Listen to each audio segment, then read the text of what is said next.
किंकर प्रभु शरणं प्रपद्ये। या अपना चरित्र प्रस्तुत करते हैं, उसमें वो सूत्र मिलता है। वसुदेव ने वचन दिया है कंस को कि जितने पुत्र जन्म लेंगे उतने पुत्र मैं तुम्हें दे दूंगा। उन्होंने 6 पुत्रों को दे भी दिया। कंस के द्वारा उन पुत्रों का वध भी हो गया।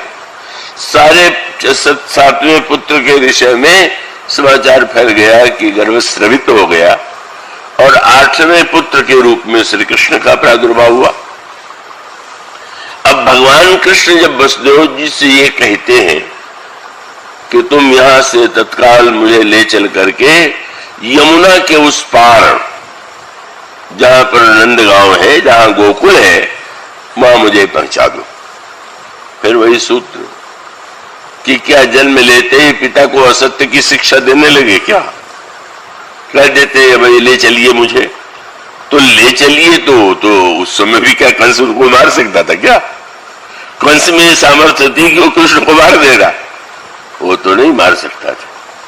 पर भगवान कृष्ण ने इतना सूक्ष्म रूप से जो संकेत किया वह यह था कि क्या आप कंस से ही सत्यवादी होने का प्रमाण पत्र पाना चाहते हैं क्या? एक बहुत सूक्ष्म सी बात। मानो कहीं कहीं व्यक्ति समझ नहीं पाता, कंस का दिया गया प्रमाण पत्र क्या तुम्हारे सत्यवादित्व का परिचायक माना जाएगा? और भगवान का तात्पर्य था कि वह व्यक्ति तुम्हारे सत्य का आश्रय लेकर के हिंसा ही करता रहा, तुम्हारे पुत्रों को नष्ट करता रहा, और तुम इसको सत्य मान करके मिथ्या गर्भ पाले हुए हो कि मैं सत्य की रक्षा लेके कर रहा हूं। तो मानो भगवान कृष्ण का संकेत ये था कि उस पार ले चलो। इसको यूं कहे कि अलग अलग देशों का कानून अलग अलग होता। एक देश का जो नियम है वो आवश्यक नहीं कि दूसरे देश में हो। तो भगवान ने कहा यहां पर आध्यात्मिक अर्थ ये है यमुना कर्म की नदी। तो भगवान ने कहा कर्म की नदी के इस पार जो है सत्य की परिभाषा वो तुमने जीवन में उतार दिया, पर उस पार जो कर्म के बाद जो प्रेम और भाव का नगर है वहां का ही कानून नहीं, वहां का कानून दूसरा है। वहां सत्य का महत्व नहीं है, भगवान और भक्ति का महत्व है। तो अब यहां अगर तुमको चिंता हो रही हो तो कानून भंग न करो, ले चलो उस पार। मानो भगवान कृष्ण का जो सत्य है वो उस युग में ग्रहण करने योग्य व्यक्ति नहीं थे, और इसीलिए लोगों को यह लगा कि श्री कृष्ण जो है वो झूठ बोल लेते।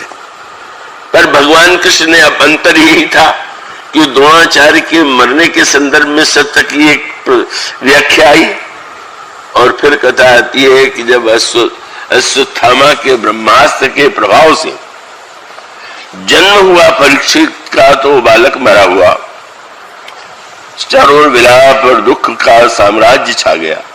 एक ही संतान और उसकी भी मृत्यु हो गई। क्या किया जाए? भगवान कृष्ण आए। भगवान कृष्ण ईश्वर है, वो बालक को जीवित कर सकते थे, कोई उनके लिए कुछ भी असंभव नहीं। पर भगवान ने एक अनोखा कार्य किया। भगवान ने उस बालक को छू करके कहा यदि जीवन में मैं कभी असत्य न बोला हूं तो बालक जीवित हो जाए। अब सब मुंह ताकने लगे, वही विचित्र सी बात कर रहे हैं। तो कोई प्रसंग तो ऐसे दिखाई देते थे, पर अगले ही क्षण लोगों ने देखा वो बालक जीवित हो गया। बहुत बड़ा सूत्र है। एक सत्य वो है जो व्यक्ति को सत्यनिष्ठ और सत्यवादिता का प्रमाण पत्र दे करके स्वर्ग पहुंचाता है, और एक सत्य वह है जो भगवान कृष्ण के जीवन में है। और वही व्याख्या करते हुए उन्होंने कहा सत्य वह नहीं है कि जो केवल वाणी या आंख के माध्यम से बोला जाता है। यद भूत हितमत्यंतम, प्राणियों का परम हित ही सत्य है, और इसलिए भगवान कृष्ण का सत्य जो है मृत को जीवन दान देता है। आपका सत्य आपको स्वर्ग पहुंचा दे और दूसरों को मार डाले, और आपका सत्य जो है दूसरों को जीवन दान दे, कितना बड़ा सूक्ष्म अंतर है धर्म का।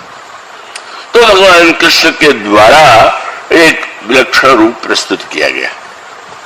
भगवान राम के चरित्र में, भगवान राम के युग में एक विशेष तात्पर्य है। मैं आशा करता हूं आप थोड़ा उसे एकाग्रता से समझेंगे।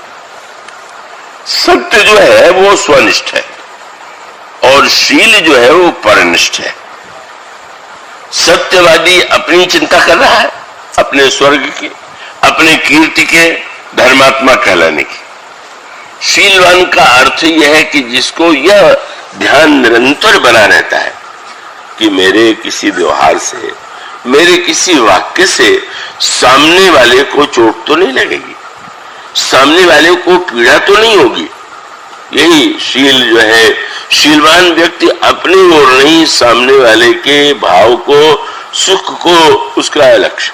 अब उस दृष्टि से विचार करके देखें कि एक महात्मा वह है जो समाधि के द्वारा, आत्म साक्षात्कार के द्वारा मुक्ति पाना चाहता है, ब्रह्म में लीन होना चाहता है।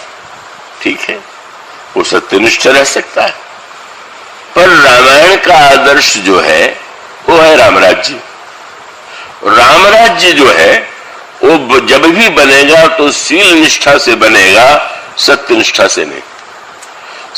सत्यनिष्ठ व्यक्ति अपना कल्याण कर सकता है, पर रामराज्य माने, रामराज्य का अर्थ नहीं मैं कैसे स्वर्ग चला जाऊं, रामराज्य का अर्थ है नहीं कि मेरा कैसे बड़ा नाम हो जाए। रामराज्य का अर्थ है कि नहीं दरिद्र को दुखी न दीना, नहीं को अबुदन लक्षण हीना, सब निर्दम्भ धर्म रत पूनी, नर अरु नारी चतुर सब गुनी, राम राज नभगेश सुनु, सचराचर जग माहि, काल कर्म स्वभाव गुण, कृत दुख का हुई ना।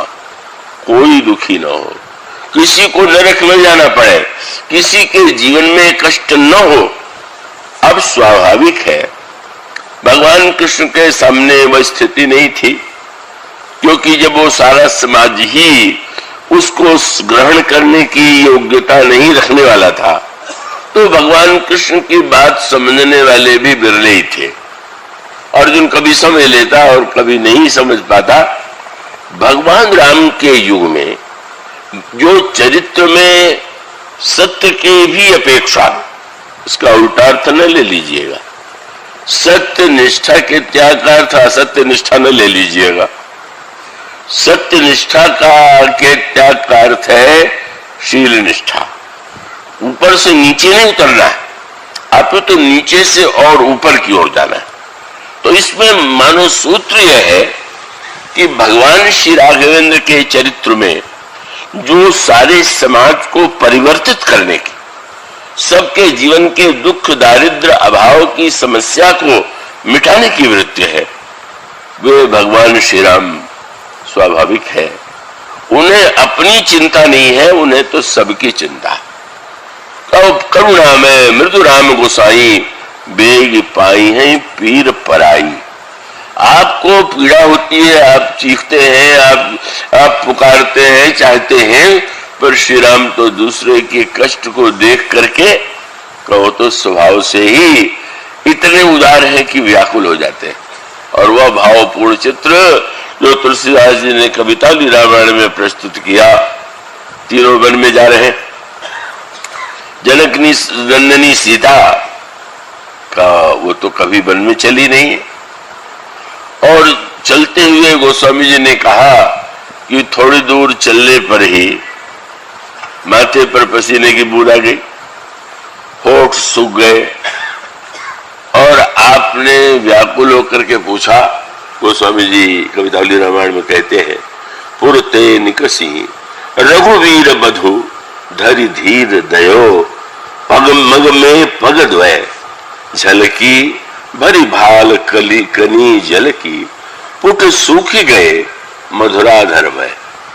आपने पूछा, पुनि पूछती है चलबो अब केतिक, और पर्ण कुटी करी हो कि तुम्हें।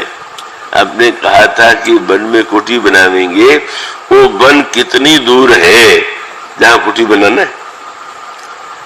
का श्री राम की दशा क्या हो गई? राज्य छूट गया, कोई दुख नहीं। प्रसन्नतां ज्ञानगता विषयकृतस्थान ममले वनवास दुःखतः मुखाम्बुज श्री रघुनंदनस्य में सदास्तु सामंजुल मंगल प्रदा। राज्य छूटने पर भी जिसको रंच मात्र दुख नहीं था, जो ही सीता जी के इन वाक्यों को प्रभु ने सुना, वो स्वामी लिखते हैं, पूछते ये पर्ण कुटी करी हो कित है, तो तिय की लखी आतुरता पिय की अखियां जल चारु चली जल चोए। श्री राम रोने लगे। राज्य छूटने पर जिसे आंसू नहीं आया, पर सीता जी का दुख देख करके जिसको आंसू आ जाता है।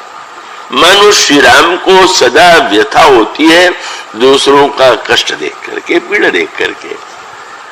श्री किशोरी जी समझ गए।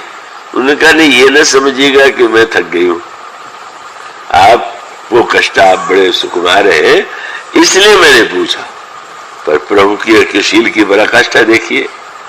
अब यहाँ पर वाल्मीकि जी ने तीनों की यात्रा और गोस्वामी जी ने तीनों की यात्रा का जो वर्णन किया, उस पर पद्धति भिन्न है। वाल्मीकि रामायण में आता है कि आगे आगे जो है वो भगवान राम जो है सबसे पीछे चलते हैं, लक्ष्मण सीता को आगे कर देते हैं। तो यूं देखे तो उसके पीछे भी ये भाव है कि वो रक्षा के लिए सबसे पीछे चल रहे। रामायण में आगे राम लखन पुरी पाछे, तापस वेश विराजत काछे, वह बीच सिय सोहति कैसे, ब्रह्म जीव विच माया जैसे। तो वाल्मीकि रामायण में दार्शनिक पक्ष नहीं है, ऐतिहास का पक्ष, चरित्र की ऊंचाई का पक्ष है। गोस्वामी जी को तो दर्शन, अध्यात्म, भावना, चरित्र सबका एक साथ निर्वाह करना है। तो ब्रह्म जीव बीच माया जैसे तो दर्शन है ही है। ब्रह्म के आगे कुछ नहीं है, पर जीव के आगे माया है, वो उसको नहीं लेना। पर श्री राम आगे क्यों चल रहे हैं? वन का पथ कांटों से भरा हुआ है। तो प्रभु की यही उनका शील की वृत्ति है कि आगे जो कांटे हैं लक्ष्मण या सीता के चरणों में न लगे, मैं ले लूं। इतना प्रभु का विलक्षण करुणामय स्वभाव है, शील युक्त स्वभाव है। आगे चलते हैं और आगे चलते हुए हुआ पृथ्वी ने अनोखे कार्य किए। भरत जी आए तो कांटे वाटे छिपा लिए। कुछ कंटक का करी कुराई, कटुक कठोर कुवस्तु दुराई, मही मंजुर मृदु मार्ग कीने, त्रिविध समीर भाई सुख लीने। पृथ्वी ने कांटा, कुश, कंकड़ सब छिपा लिया भरत जी के चरणों में कष्ट न हो जाए। तो भरत जी के लिए कर सकती थी, तो क्या श्री राम के लिए नहीं? तो पृथ्वी की भावना बड़ी विचित्र थी। पृथ्वी ने कहा भक्त को कष्ट न हो, यह तो ठीक है, पर प्रभु के सामने अपने कांटों को क्या छिपाऊं? प्रभु के सामने तो हृदय खोल के रख दे कि हमारा हृदय तो ऐसा है, जैसा भी है सब ऐसा है। और प्रभु इतने उदार हैं कि अच्छा कांटे हैं और तुम इतने सरलता से अगर उसे सामने रख रही हो, तो मैं उसे अपने चरणों में स्थान देता हूं। वो स्वामी जी ने एक स्थिति का वर्णन किया कि जिसमें भगवान श्री राम को यह चिंता हुई कि सीता थक गई होंगी। लक्ष्मण को चिंता हुई हमारे प्रभु श्री रामभद्र और किशोरी जी को कष्ट हो रहा होगा। आपने तुरंत प्रभु से अनुरोध किया, मुझे प्यास लगी है, आज्ञा हो तो जाकर जल पिया है। प्रभु मुस्कुराए। मैंने समझ गए कि वो बहाने से हम लोगों के लिए जल लाना चाहते हैं, और आपने कहा अच्छा जाओ पी लो, जल हम लोगों के लिए भी ले आना। मुस्कुरा करके लक्ष्मण जी चले गए।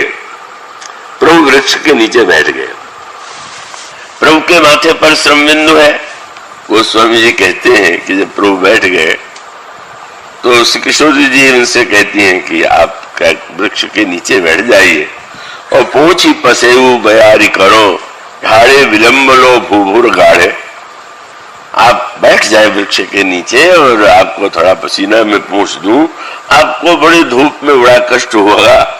प्रभु बैठ गए और तब प्रभु के चरणों में अब बैठे तो कांटे दिखाई दे रहे, और प्रभु ने अब कांटे आपके पैर में लगेंगे तो आपको बड़ी चिंता होगी कब जल्दी से जल्दी निकले। अब प्रभु जो है उन्होंने सोच लिया, जब जनक नंदिनी कहेंगी कि मैं कांटे तो निकाल दूं, तो प्रभु ने एक कांटा ले लिया। और गोस्वामी जी कहते हैं कांटों से जब कांटा निकालने लगे तो चिंता आपको हमें होगी जल्दी कांटा कैसे निकले। और गोस्वामी जी कहते हैं कविता रामायण में, तुलसी रघुवीर प्रियाश्रम जानिके बैठी विलंब लो। कांटा जरा से निकलता तो और धीरे से उसको भीतर कर देते। क्यों? बोले अगर कांटा निकल जाएगा तो होगा कि अब तो चलने का समय होगा, पर अब जनक नंदिनी को और विश्राम मिल जाए, इसलिए वो कांटे को गोस्वामी जी कहते हैं काट निकल नहीं रहा। और गोस्वामी जी ये कहते हैं श्रीमद् भागवत में भी शब्द कहा गया, भगवान धाम में अपने पधारे कैसे, किस रूप का?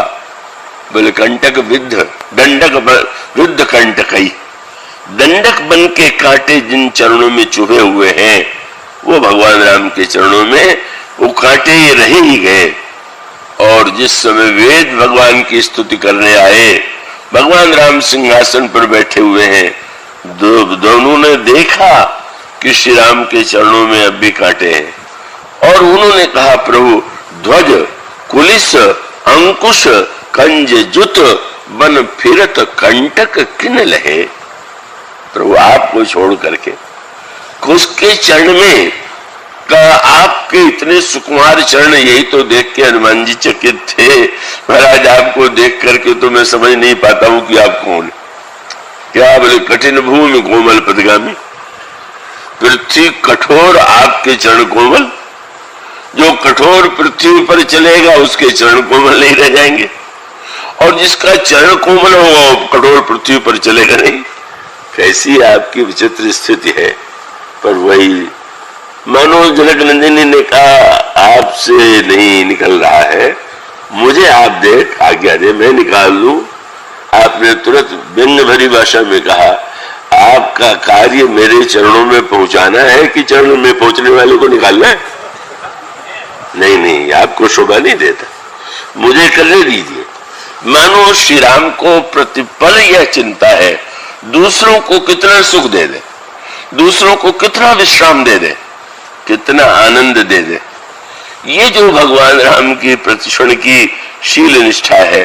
वन में भी रहते हैं तो गोस्वामी जी कहते हैं भगवान राम एक ही चिंता करते हैं, एक ही क्या बोले क्या करें। बोले यही विधि सीय लखन सुख लही, सोई रघुनाथ करई सोई कहे। जो कहने से सीता जी लक्ष्मण प्रसन्न वही कहते, जैसा करने से प्रसन्न हो वही करते। और इतना नहीं, आप कल्पना कीजिए कैसे अनोखे हैं। वन में आप पधारे तो सब मिलने आए, सब मिलने वालों में सबसे पहले तो पहुंच गए देवता। स्वार्थी के पास तो शीघ्रता रहती, काम बनाने की जल्दी। स्वर्ग इतनी दूर है पर अमरनाथ के अंदर जैसे बाला और चित्रकूट आए थे काला, और आकर के क्या किया जो स्वार्थी लोग करते। उन्होंने ये नहीं कहा कि महाराज आपको बड़ा कष्ट हुआ, बोले कर विनती दुख दुसा सुनाए। महाराज बड़ा स्वर्ग में दुख है, वन में सुख और स्वर्ग में दुख, यही दशा है संसारी भोग लिप्त व्यक्ति की। पर श्री राम की अकाशील तो देखिए, नहीं कह दिया कि अरे तुम लोग कितने स्वार्थी हो कि मैं वन में आया और तुम अपना दुख सुना रहे हो। नहीं नहीं, भगवान राम ने गोस्वामी ने कहा जब कर विनती दुख दुसा सुनाए हर्षित। भगवान ने कहा नहीं नहीं, आप निश्चिंत रहे, आपका कष्ट शीघ्र दूर होगा। चला गया स्वार्थी, फिर आ गए परमार्थी मुनि लोग। गोस्वामी जी ने कहा चित्रकूट रघुनंदन छाए, और समाचार सुनी सुनी मुनि आए।